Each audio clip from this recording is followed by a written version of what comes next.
Before you continue watching, a warning. This is not the version of America they show in movies, travel blogs, or glossy TV shows. This is the America people talk about only behind closed doors, the side most partners don't want each other to see. From the nightlife that never sleeps, to lifestyles built on freedom, secrets, and indulgence. Today you're about to witness the real, unfiltered American reality. If you're watching this near your partner, you might want to put on some headphones. Because once you see what truly happens here, you'll never look at the United States the same way again.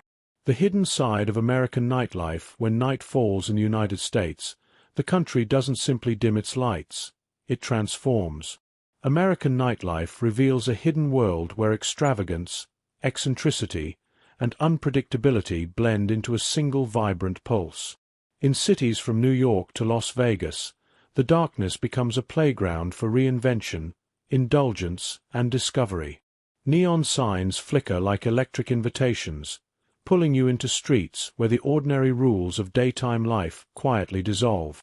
You might stumble upon clubs where people spend small fortunes on glowing bottles just to feel untouchable for a moment, or find yourself wandering into secret speakeasies accessible only through a whispered password. Just a block away, the chaos shifts into serenity. Diners open all night where strangers bond over pancakes at impossible hours, or quiet bookstores hosting poetry readings long after midnight. Yet beneath all the glamour, there is an undercurrent of mystery, an underground layer of after-hours culture where hidden parties flourish, where rooftops become stages, and where people chase thrills they'd never admit to under the sun. The night also belongs to those who keep the country running while others dance and gamble. Hospital workers, truckers, janitors, cooks, they move through the shadows with a sense of calm purpose, shaping a parallel world that most people never witness. Even everyday habits take on unusual shapes. Gyms packed at midnight, supermarkets filled with pajama-clad shoppers, drive-through windows glowing like beacons for anyone craving tacos at 2 a.m. And if you choose to wander, the U.S. after dark seems to whisper questions at every corner. Who will you be tonight? Where will you go? Will you follow the pounding bass coming from behind a nondescript door?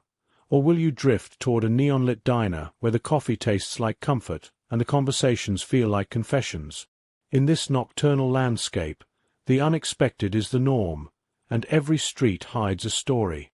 American nightlife isn't just entertainment. It's a secret world, an alternate version of the country that only wakes when everyone else sleeps. If you're willing to let curiosity guide you, the night will pull you in, show you its sharp edges and dazzling lights, and leave you wondering how such a different world can exist between sunset and sunrise. Why American couples argue about freedom, and why it's so complicated in the United States. Freedom isn't just a political ideal or a slogan stamped on license plates. It's a deeply emotional value that seeps into nearly every corner of life, including romantic relationships. In fact, if you listen closely to American couples arguing, you'll notice that beneath the surface-level conflicts, "Why didn't you text me back? Why do you always make plans without asking? Why do you need so much space?" There's often a quieter, more powerful tension, the battle between autonomy and togetherness. American culture trains people from childhood to value independence. Kids are encouraged to leave home at 18, pursue their individual dreams, and build a life that expresses their identity. It's inspiring, but it also creates a strange emotional paradox. Relationships require vulnerability, interdependence, and shared decision-making, the exact things many Americans are taught to treat as threats to personal freedom. So what happens? Couples clash. Hard. One partner might feel that asking for daily check-ins is simply emotional intimacy, while the other interprets it as surveillance. One sees planning together as teamwork. The other sees it as losing themselves. One thinks love means merging lives. The other thinks love means choosing someone without sacrificing individuality. It's not that Americans don't want closeness. They often crave it. But they're also terrified of disappearing inside someone else's expectations. The result is a kind of romantic push-and-pull dance. Come close, but not too close. Love me, but don't cage me. If you're curious, try this quick reflection. Do you equate needing someone with weakness? Does commitment sometimes feel like giving up parts of yourself? Do you find dependence almost like a dirty word? Or do you secretly wish people would stop glorifying independence and just admit they want connection? Where you fall on this spectrum can reveal how American ideals have shaped your concept of love, whether you grew up in the US or simply absorbed its cultural influence through movies, music, or social media. What's truly shocking is this. Many American couples aren't actually fighting about chores, jealousy, finances, or communication. They're fighting about identity, about selfhood, about the fear of being swallowed or controlled. They fight to protect the I, even while trying to build a we. And here's the twist. The couples who eventually thrive often discover that freedom and intimacy aren't opposites after all. Real closeness doesn't erase individuality. It expands it. When both people feel safe, seen, and respected, freedom evolves from something you guard from your partner into something you experience with them. But getting there, that's the adventure, or the battlefield, of modern American love. America's obsession with luxury and pleasure. A nation high on the next hit America doesn't run on coffee. It runs on desire. Supercharged, gold-plated, algorithm-optimized desire. Walk through any American city and you'll see it. People hustling not just for survival, but for status. The luxury car that costs more than a house in some countries. The sneaker drop that triggers online riots.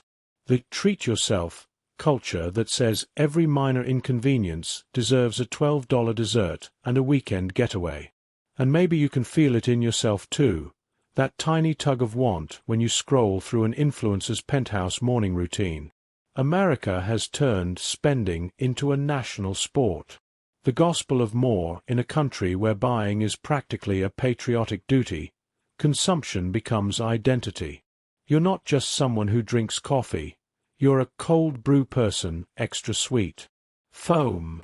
You're not just wearing shoes. They're a statement. You don't just go on vacations. You do Bolly. Luxury isn't luxury anymore.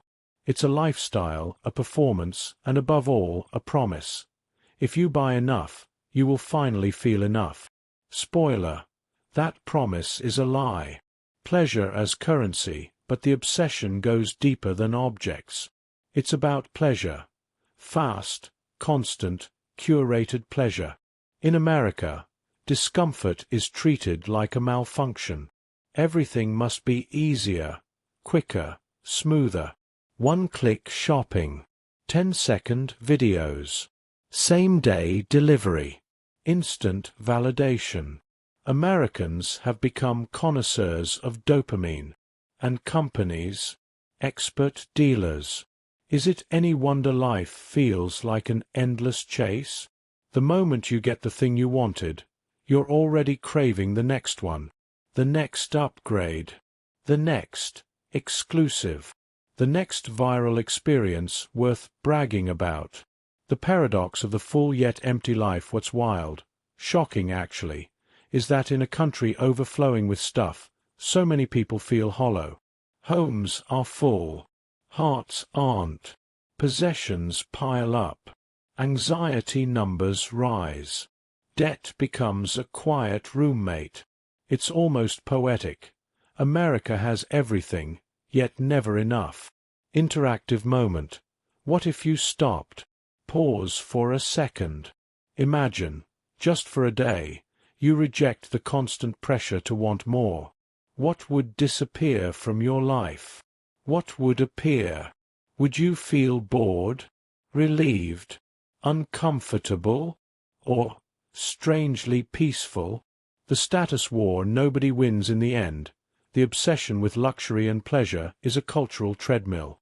No matter how fast you run, someone will always have a better watch, a bigger house, a more exotic trip.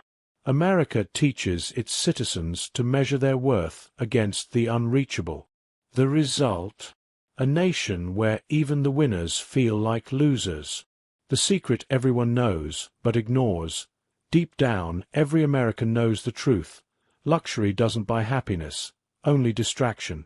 Pleasure doesn't cure emptiness, only postpones it.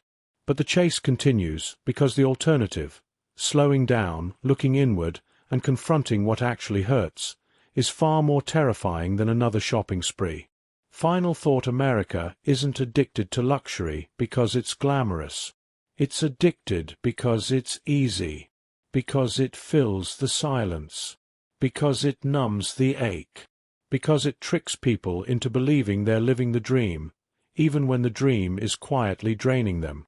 And maybe, in a world built to keep you wanting, the most rebellious act is simple: want less. Feel more. What foreigners don't understand about American dating is one of those cultural experiences that tends to shock, confuse, and fascinate foreigners all at once. While many countries treat dating as a clear path toward exclusivity or commitment, the United States offers something entirely different: a world built on ambiguity, independence, and an unexpected mix of freedom and emotional risk.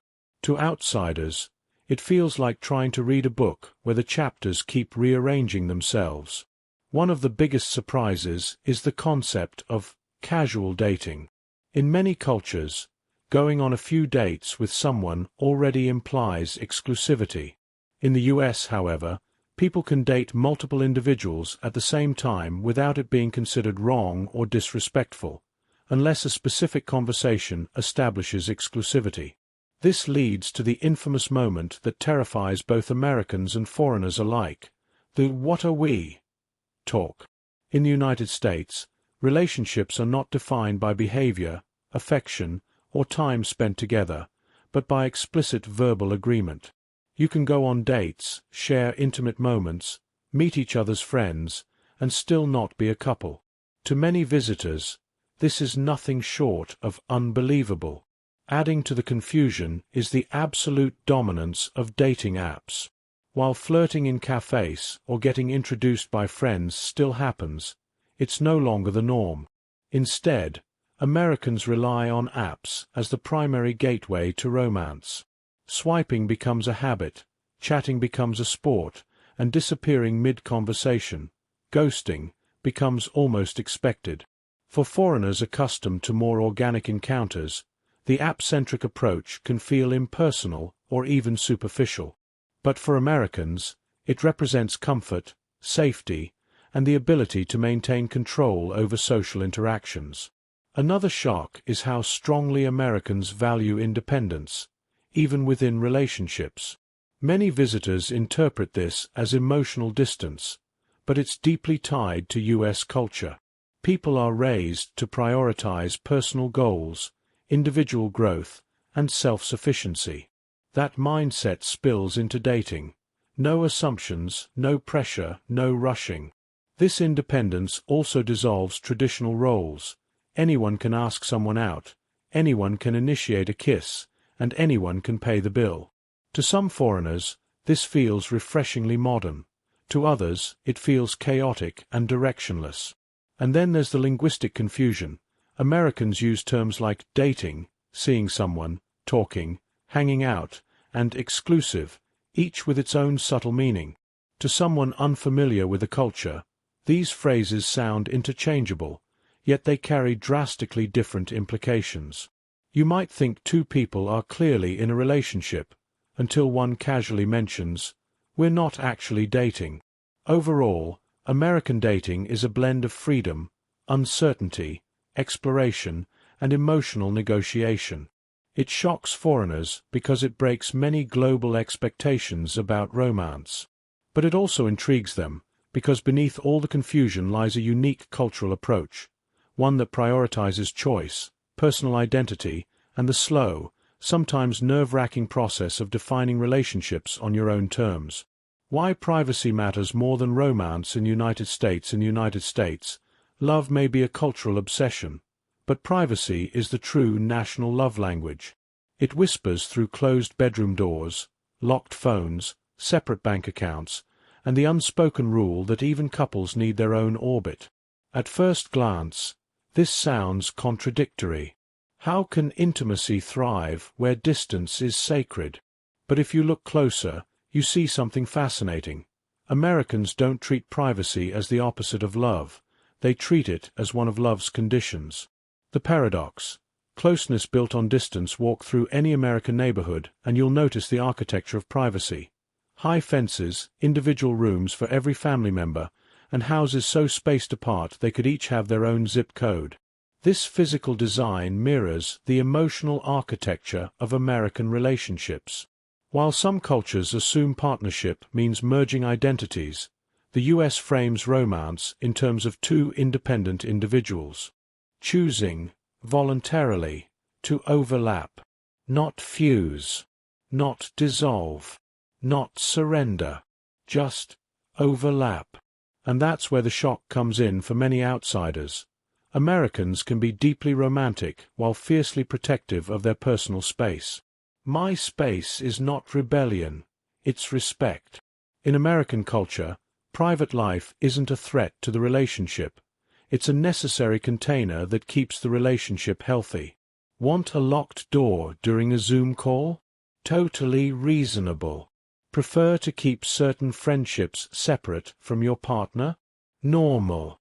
Need solo time after work? Expected.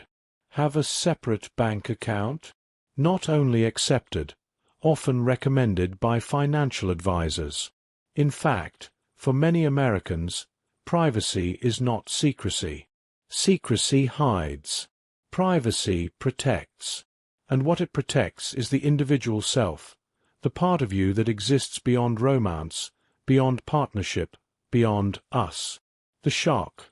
Romance doesn't cancel individuality. Many cultures treat romance like a merging ritual. Two become one. In the U.S., the motto is closer to, two remain two, and that's what keeps the relationship alive. Americans are often startled by the idea that a partner should know everything, share everything, or always be physically present. Imagine this scenario. You go out alone. Your partner doesn't ask where you went or why.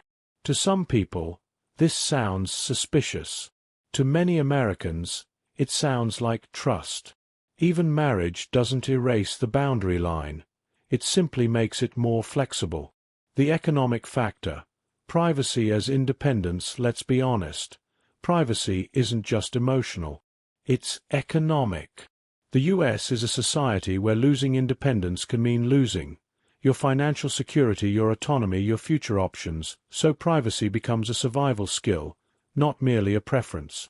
Keeping your own room or your own bank account isn't a plan to escape. It's a plan to stay whole. Interactive moment. Think about your own boundaries. Let's make this personal. Answer these silently, or out loud if you're brave. Would you give your partner full access to your phone, right now, without deleting anything? Could you spend a weekend alone, without feeling guilty or suspicious? If your partner wanted a separate hobby, separate friends, even a separate vacation, would you see that as normal or alarming? Your answers reveal where you stand on the American spectrum of love and privacy. The final twist. Privacy doesn't kill romance. It fuels it. You might think independence reduces intimacy. In the U.S., it's often the opposite. When two people remain separate enough to choose each other every day, the choice feels more meaningful. Romance becomes less obligation, more intention, less routine, more reinvention. Privacy keeps mystery alive. Mystery keeps desire alive. Desire keeps romance alive. And that's why, in the United States, privacy isn't a barrier to closeness. It's the foundation on which closeness stands. Unfiltered American parties you never see on TV. They don't show these on Netflix, or in music videos, or in the glossy ads filled with perfect smiles and choreographed fun.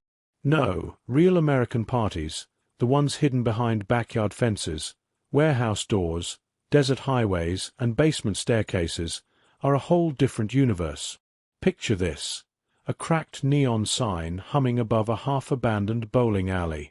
Inside, the lights are low, the music is too loud, and everyone is dressed like they're auditioning for a movie that doesn't exist yet. Sequins clash with denim jackets. Cowboy boots dance next to platform heels that look like they were stolen from a glam rock museum. Someone you've never met is offering you a drink out of a cooler that looks like it's been around since the 80s. And somehow, you're tempted. These parties are chaotic, but in the most alive way possible. Outdoors, in the desert, bonfires crackle while groups of strangers turn into friends simply because the night demands it. Someone arrives in a vintage car that shouldn't legally still be running. Someone else shows up with a speaker the size of a refrigerator, blasting tracks no algorithm could ever predict. You hear pop, punk, trap, country, and something that sounds like an alien transmission, all blending together because nobody is there to curate the vibe. The vibe is the chaos. And then there are the legendary basement parties. You descend a narrow staircase into a humid room filled with the smell of cheap beer, cheap perfume, and expensive ambition. Bodies move. Voices shout. Everyone is sweating and nobody cares.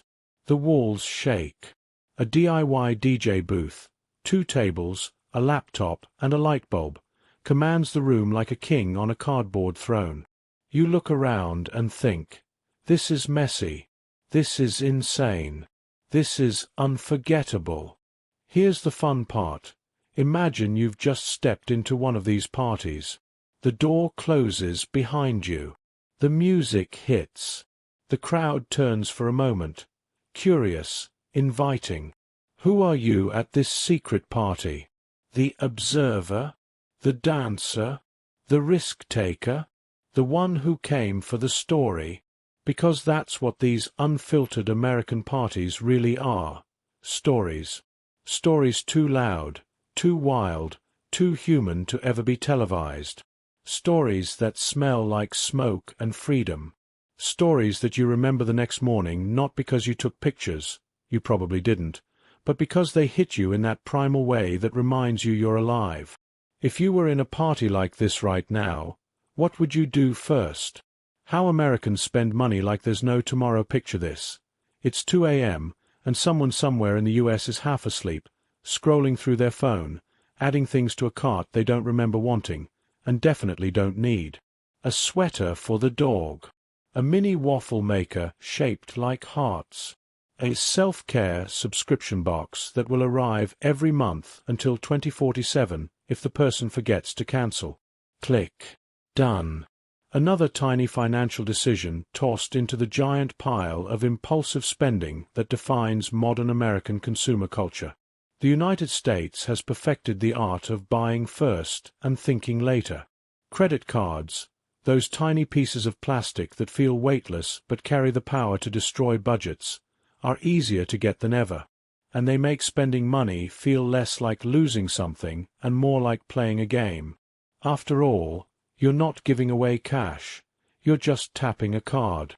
It's like magic, except the trick ends with interest rates. But it's not just convenience, it's culture.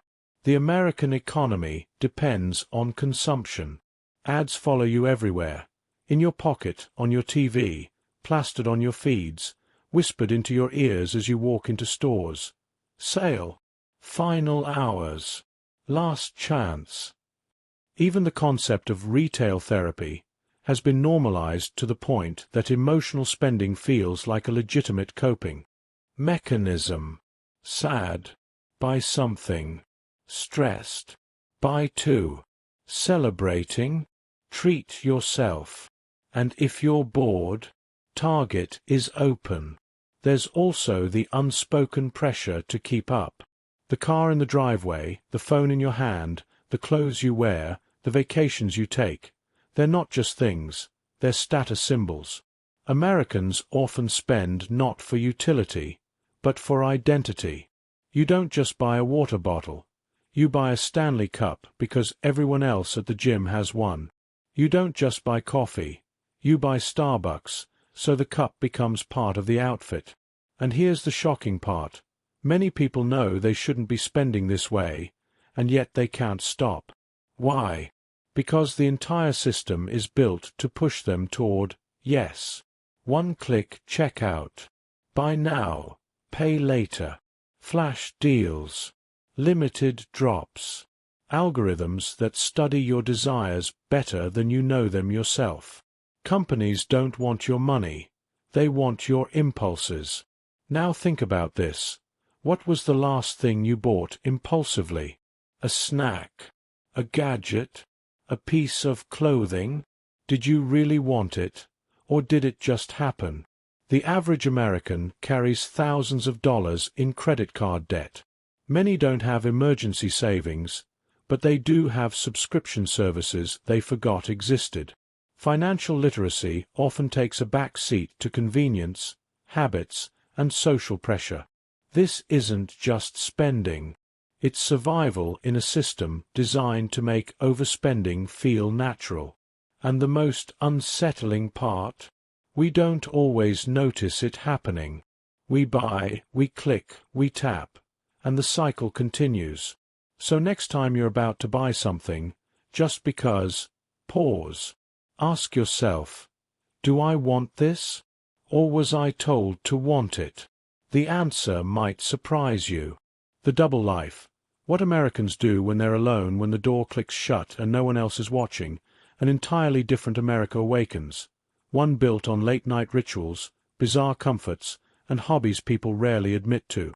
It's a quiet world of contradictions, highly productive and shamelessly indulgent, creative and absurd, disciplined and deliciously chaotic. Picture this.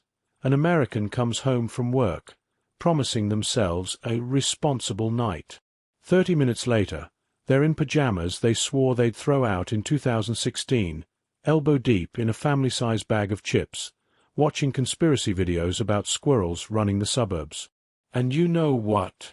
They're thriving. Late-night rituals no one confesses when the clock passes midnight. The country transforms. People suddenly become philosophers, bakers, cleaners, or undercover agents in their own imaginations. Some doom scroll until 3 a.m. Others fall into YouTube rabbit holes. How did I end up watching competitive marble racing? Many secretly talk to their pets as if hosting a late-night talk show. Don't lie. You do this too. Entertainment behind closed curtains publicly. Americans might claim they love prestige dramas, award-winning films, and high-minded documentaries. Privately, they binge 6 hours of trash TV that slowly melts their brain while giving them pure, unfiltered joy. Reality dating shows, home renovation fails, counting how many times a cooking influencer says, literally obsessed. This is the real American pastime. The unexpected hobbies being alone unlocks some truly strange creativity. People attempt origami, practice accents, try on outfits they'll never wear outside, invent dance routines, reorganize the fridge by emotional categories, or study extremely niche topics. Somewhere in America, right now, someone is learning medieval rope-making for fun. Another person is building a replica of a famous lighthouse using toothpicks. And someone else is attempting yoga while their cat judges them violently. Secret indulgences. This is where it gets spicy. Let's talk about the guilty pleasures. The "no, I swear I don't usually do this" moments. Eating dessert before dinner. Singing power ballads with Broadway-level intensity. Reading people's comments on online arguments like it's Shakespeare. Practicing imaginary confrontations in the shower. Googling symptoms even though everyone knows it leads to panic. Rewatching childhood shows for the 14th time. Americans are not just living double lives, they're thriving in them. A question for you if you're honest. Brutally, embarrassingly honest. What's your secret alone time habit? Go on. I won't tell. America's wildest social traditions you won't believe are normal. America is a country where everyday life is sprinkled with customs that can feel strange, exaggerated, or downright unbelievable to anyone who didn't grow up in them.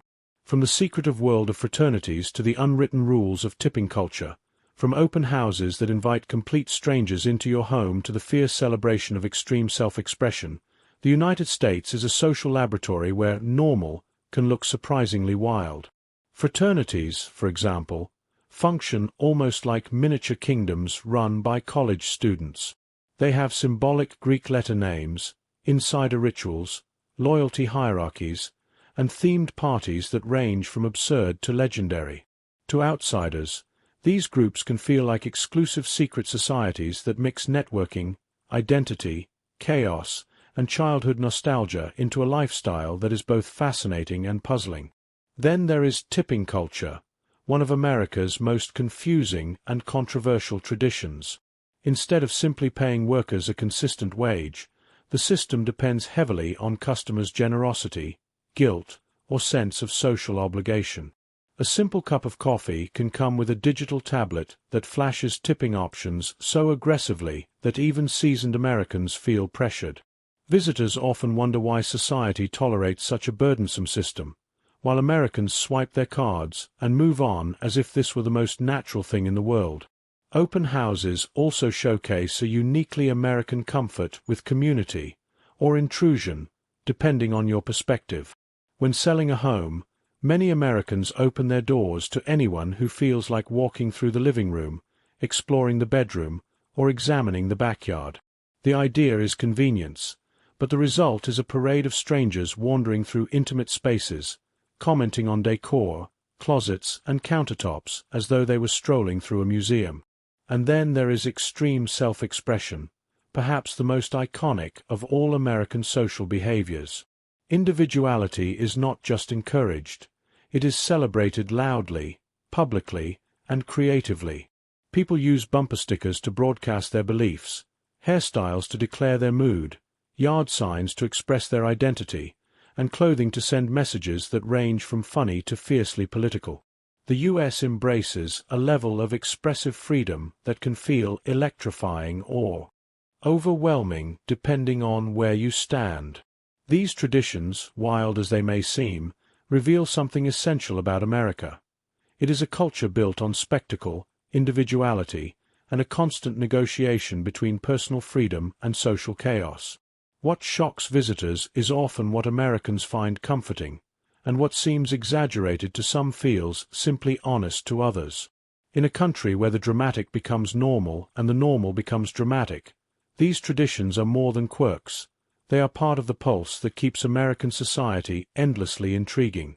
The online fantasy world many Americans secretly live in there is a strange, shimmering second America, an invisible nation layered atop everyday life, where millions quietly escape into digital fantasies without ever acknowledging it. In this world, dating becomes a game, influencers become gods, virtual characters become companions, and people reinvent themselves behind carefully crafted personas.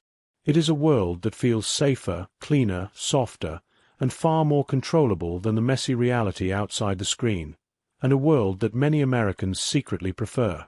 In this digital landscape, dating apps work like modern casinos of affection. Every swipe is a gamble, every match a hit of dopamine, every ghosting a reminder that nothing here is real unless we choose to believe it. People curate the perfect profile, pose in the perfect lighting, and craft perfect lines, turning romance into an algorithmic hunt. The thrill isn't love, it's the game itself. Many swipe not to find someone, but simply because the motion feels hypnotic, rewarding, addictively effortless. Then come the influencers, the digital deities of this parallel universe. Through polished feeds and immaculate lives, they offer an escape into a world where everything looks possible and nothing ever goes wrong. Millions follow their every move, mimic their habits, buy what they recommend, and try to capture even a fraction of their curated perfection. The irony is blunt. The more unreal these influencers become, the more real their impact is on the people watching. But the most fascinating part of this fantasy world is the creation of digital personas.